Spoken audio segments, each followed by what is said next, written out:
Funding for Utah Insight is made possible by viewers like you. Thank you. Next on Utah Insight, eradicating domestic violence.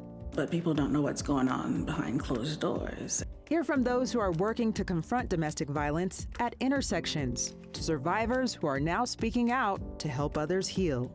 Because sometimes that's all we need, to be validated and feel like we matter. All day long, what we hear is, we don't matter. Plus, learn the role that you can play to help stop domestic violence.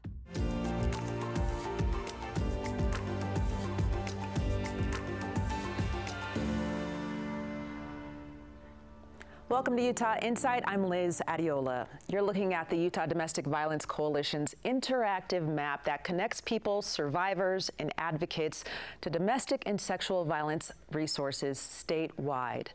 The National Coalition Against Domestic Violence says, on average, nearly 20 people are abused each minute in the United States, and that adds up to millions of domestic abuse victims each year.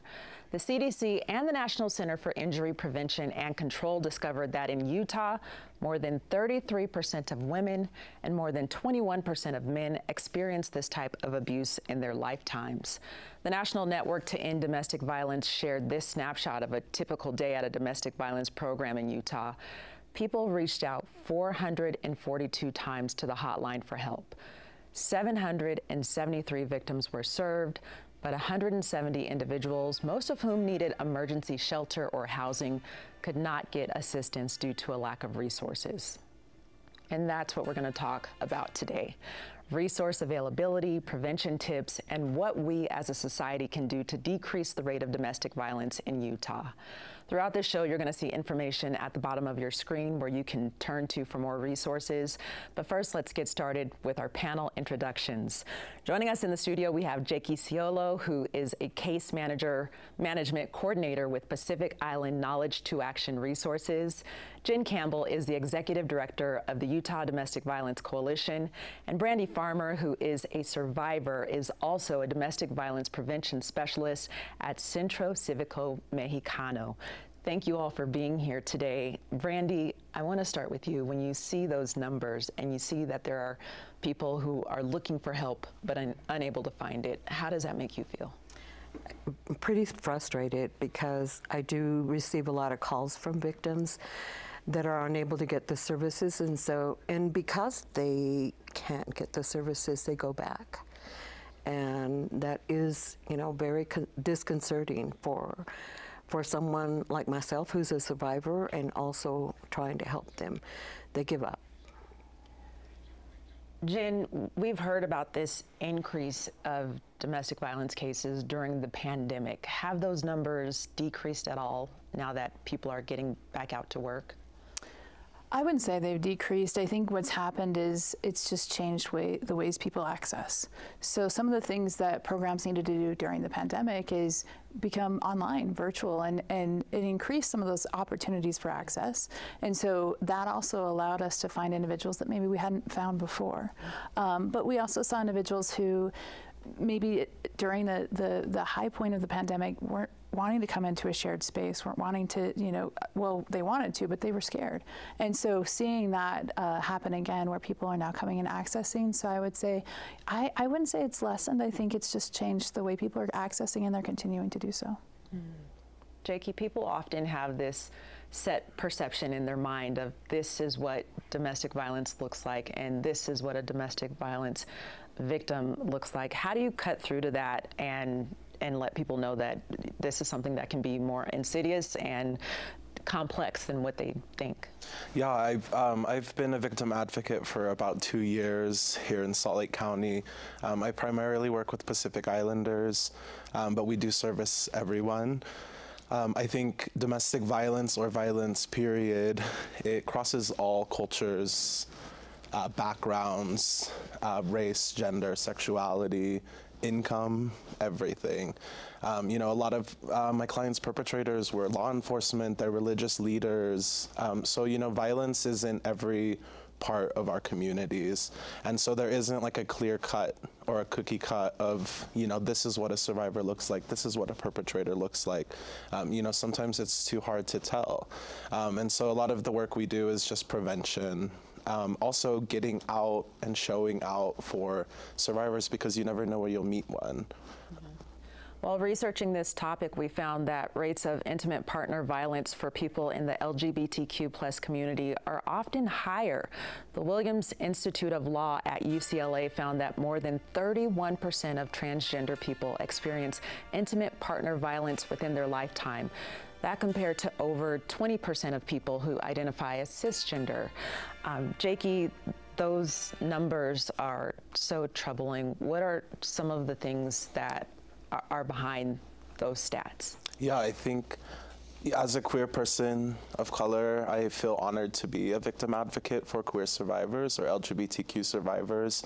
There's so much complexity when you're looking at, you know, a survivor because of all the backgrounds that they come of, whether it be their race, their gender, their sexuality.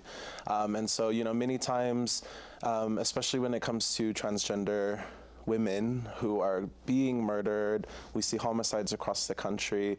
You know, a lot of them, or a lot of queer people are living on the streets due to being kicked out, due to interpersonal violence or relationship violence. And so there's so many barriers to it. I also would add that, you know, there has always been violence towards LGBTQ people, and specifically transgender people of color, on a wider scale, but also when it comes to domestic violence. And so it's heartbreaking to see. And so, you know, I'm the director of Nuanua Collective, which is an organization for LGBTQ Native Hawaiian Pacific Islanders. And, you know, one of our goals here soon is to start training our own community, the LGBTQ community, to partake in the Utah Domestic Violence Coalition's 40-hour training, and getting all of our community members equipped with the resources that they need. You know, letting people know that the hotline is not only for survivors to call, but that they can call and get information, because it's important, because we never know who or when we'll come across a survivor. Yeah, and Brandy, you'd like to add to that? Yeah, I'd like to add something about law enforcement, and that is that a lot of times when law enforcement go to a scene, especially with an LGBTQ couple, they're so used to having the male be the offender and the female the victim, but it's a little bit more confusing for them because they don't know who the offender is and which one is the victim. And so I feel like sometimes they used to arrest both because they didn't know how to determine which one it was and who was telling the truth.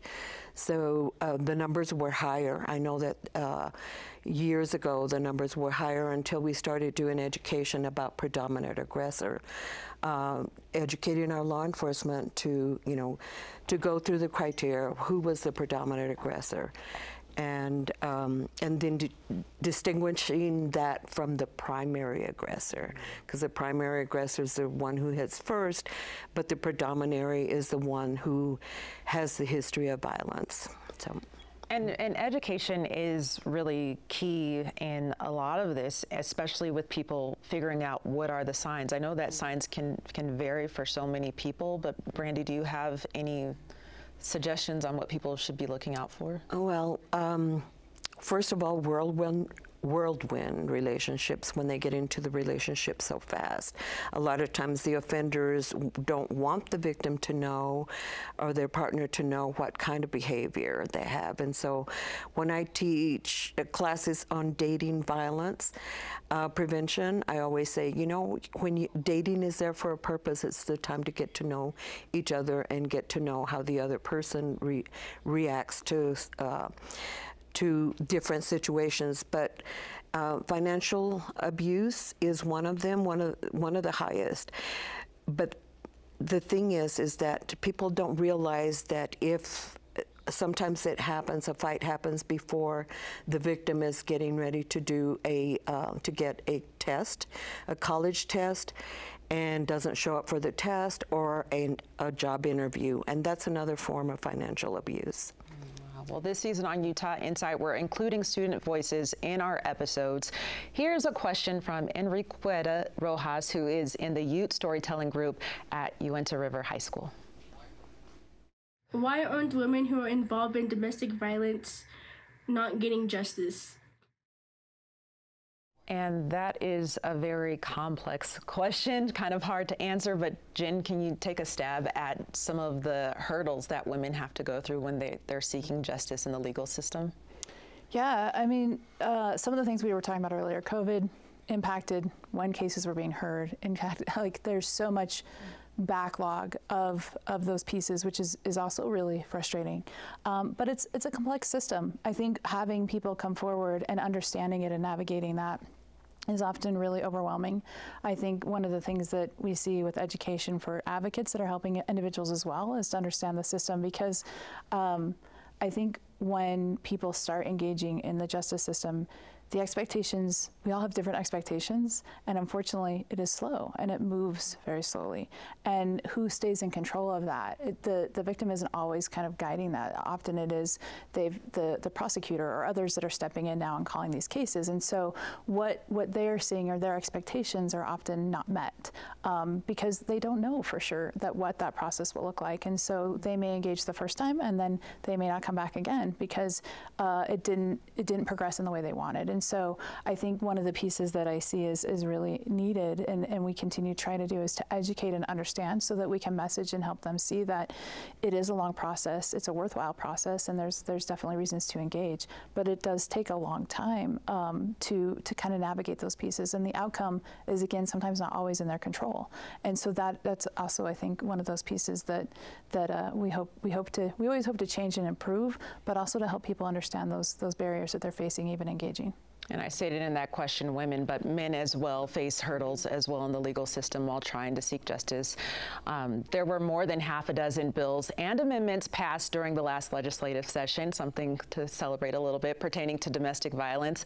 Let's take a look at the Utah Insight Bill Tracker. The bills range from increasing protection for victims, creating a set standard for lethality assessments, to expanding resources and funding for people who need help. Jakey, I know your organization was a huge advocate for some of those bills, some of those laws that were passed. What does this mean for victims? You know, I think the lethality assessment is something that we use when we're working with survivors to kind of gauge the danger level of what it could rise to. And so, you know, we'll ask them a various amount of questions of, you know, whether they used a weapon, the perpetrator used a weapon, did they choke them? Most, you know, when there is choking or strangling, that is a higher chance of a homicide. And so their level of danger increases. You know, I remember last year I had gone to an ER for a survivor who had just fled a situation, and the law enforcement did not use a LAP assessment or the lethality assessment. And so, you know, this new amendment or bill that passed will now require Salt Lake PD to do this assessment. You know, I think it's crucial that we don't just assume when we walk into a room that, you know, the survivor asked for it, or how did they get themselves in that situation? They shouldn't have gone back. I think it's really important to see them first and understand their danger. I know the other bill that was worked on this last session was about the lease termination. So many of my clients or survivors are not able to find housing. I do a lot of homeless outreach. You can ask so many of the people that are unhoused in this city. They are going through domestic violence, or they are now on the street due to domestic violence. Because when you have to flee a situation and leave a 6 months remaining of your lease, now you have 6 months of rent to pay. You also have kids to feed, and you have to heal and try to empower yourselves. And so with rent increasing and housing insecurity happening all across the state, and especially in the county, we're really under-resourced. That's just to be frank. We really don't have enough resources for survivors. And, you know, I think housing is a human right, and especially for survivors of sexual abuse, domestic violence.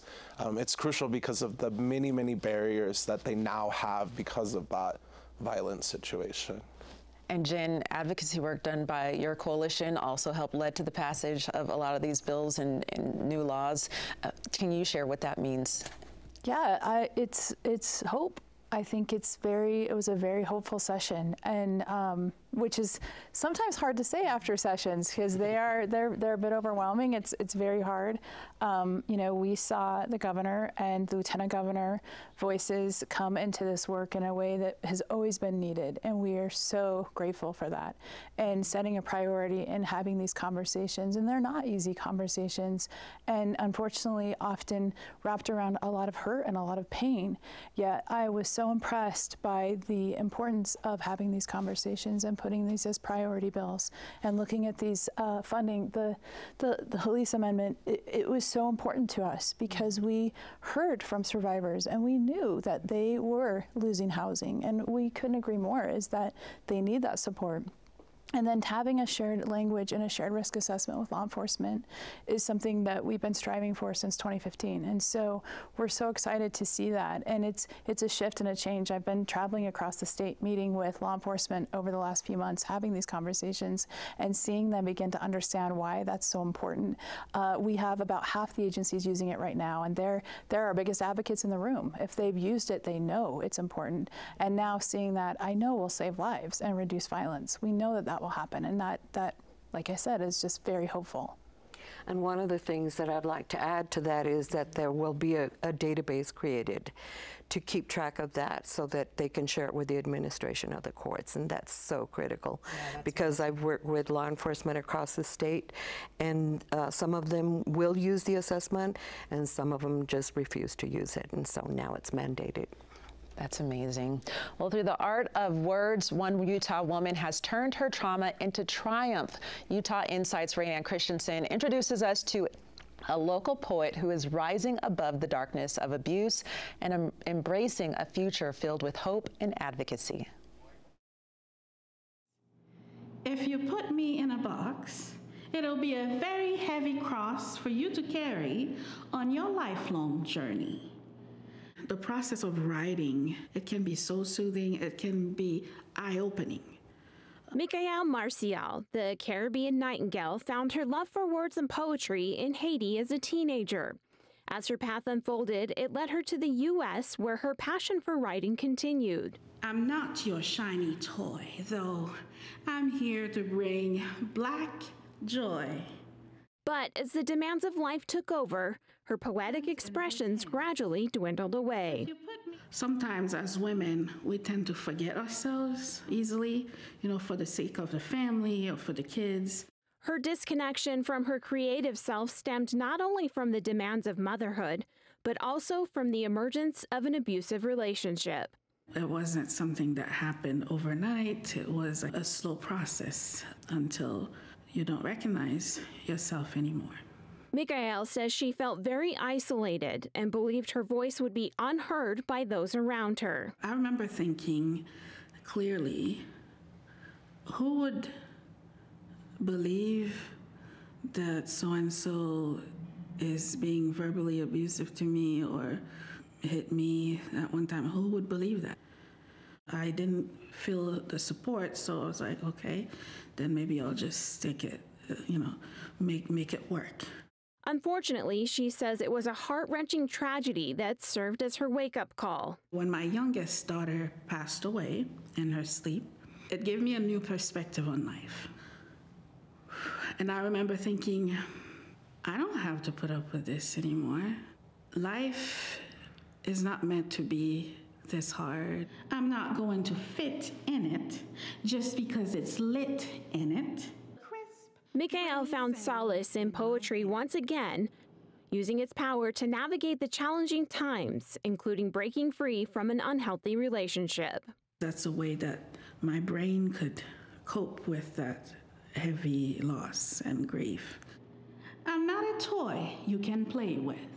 And it helped me open up to myself to the point where I could open up to a professional therapist, a counselor. Poetry helped me get there. Now a published author, poet, and skilled cook, Micaëlle's aspirations are to help others who may be struggling with their own challenges. Her upcoming venture, Poetry on Main, is set to open this summer, and it's a unique gift shop and poetry lounge that aims to showcase BIPOC and LGBTQ artists and artisans. It is a safe space, especially for those populations, but everyone is welcome. She also hopes her story will help others develop a deeper understanding for those dealing with domestic violence. If I come up to you and say, hey, I don't feel right about this, or my spouse did this, it doesn't feel quite right, don't dismiss it. First, listen before giving advice. Because sometimes that's all we need, you know, to be validated and feel like we matter. Because all day long what we hear is, we don't matter. I create art that transcends borders and heals hearts needing mending at last. Brandy, you've been an advocate nearly 4 decades. What would you say to someone who's watching this who feels like they don't matter and they've lost hope? Everyone has the right to live a safe and peaceful life. And my advice to you is reach out and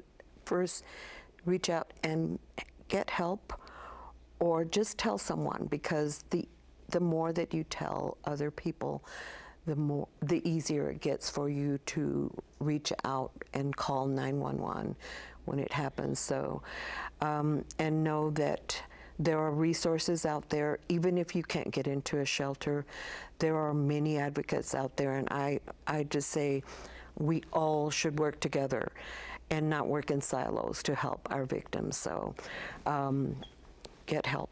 Absolutely. Break the silence. The Gender-Based Violence Consortium at the University of Utah published a report that compares sexual violence and domestic violence rates by race in Utah.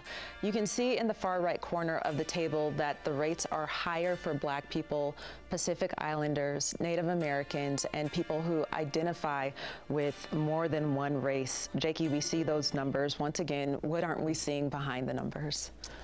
You know, I think that that's a sad reality that we do live in. Utah is one of the highest states for murdered Indigenous relatives, women, children, two-spirit individuals. And many of those actions and this assault or domestic violence is happening from non-natives. I don't know the exact statistics, but I know it's, you know, around like 70% of white individuals who are the perpetrator in these, you know, on the reservation and things like that. I think there's so many cultural barriers of, specifically, I'll speak to the Pacific Islander community, where domestic violence is so alive on the islands and here, and it's very taboo to talk about violence. We don't talk about it. You protect the name, protect the culture, and so a lot of the work that we have to do is kind of deconstruct that with survivors that we work with, but also when we're working towards their empowerment and their healing, really taking advantage of their culture, who is behind them, whose shoulders are they standing on, because there's so much empowerment when using someone's culture and identity and background to help them find healing. Absolutely. While we're on the topic, we have one more student question that we want to get to, coming from Roosevelt. My name's Latisa. My question is, why aren't we putting more effort into finding our missing murdered Indigenous women? And Jen, can you speak to that? Well, I think there's been some movement in our state, so in the legislative sessions as well, and forming a task force and looking at that. And one of the pieces that I think is hard, and I really appreciate the question because I feel like I have this question all the time, is it is under-resourcing and not looking at data. I think one of the pieces that are really missing is when we have these conversations is being intentional in that, and intentional in this space of funding this work and looking at, again, that data piece, because some of the questions that we hear is that as we call for more action in these areas, will tell us the numbers or tell us the resources, you know, and it's a barrier and it's a block, but also it makes me always pause to say, why are we not looking for these numbers? Why are we not trying to name this and own it? And so I think we're shifting in that. I think there's movement that's happening there, and I think all are welcome in that space. I know Restoring Ancestral Winds, the state coalition has been really working and spearheading this as well, but I think all are needed. Thank you. Well, at the beginning of the show, I shared with everyone that on average about 20 people are abused each minute. That equates to nearly 480 people since the beginning of this episode. If we could go around the table and just share resources or recommendations of how people can get involved to help people get out of domestic violence, domestic abuse situations. Jakey, starting with you. I think my biggest thing that I always tell people is that we should all approach every relationship and community with a trauma-informed lens. And so what that looks like is connecting, respecting, and protecting any person that you come across. Because if you make, whether they're a survivor or not, if you're making that connection, they feel protected and they also feel respected by you. They will come forward to you, if they are experiencing violence. You can find more information at pictar.org if you want to get involved with Pacific Islanders. Thank you. Jen? Yeah, we all play a role in stopping violence. So everyone does. And I think that is recognizing, understanding what it is, knowing how to respond to someone when they come to you, and referring them to amazing resources that exist in our state. And I think that's the piece that we can play. Plus, so many of this work is done by amazing nonprofits, and so I always tell everyone, your time, your money, and your donations also work to stop violence. Programs need your help and support. And Brandy, we have a few seconds left. We have a program called Creative Healing for Survivors, and it's very empowering for a survivor to be able to create a work of art and have it displayed, because we display them. But I also want to tell those offenders that are out there listening that there are only what causes domestic violence. It's a choice. My son is the one who taught me that, because he chose not to be abusive after experiencing it. And there's only two choices: to abuse or not to abuse. Choose not to abuse. All right, thank you so much for being here today. Next week, we're going to be talking about gun violence, and we want you to weigh in. You can contact us using any of the methods on your screen and answer our weekly question, or share a question that you may have for the panel. But until next time, I'm Liz Adiola, and thank you so much for watching Utah Insight.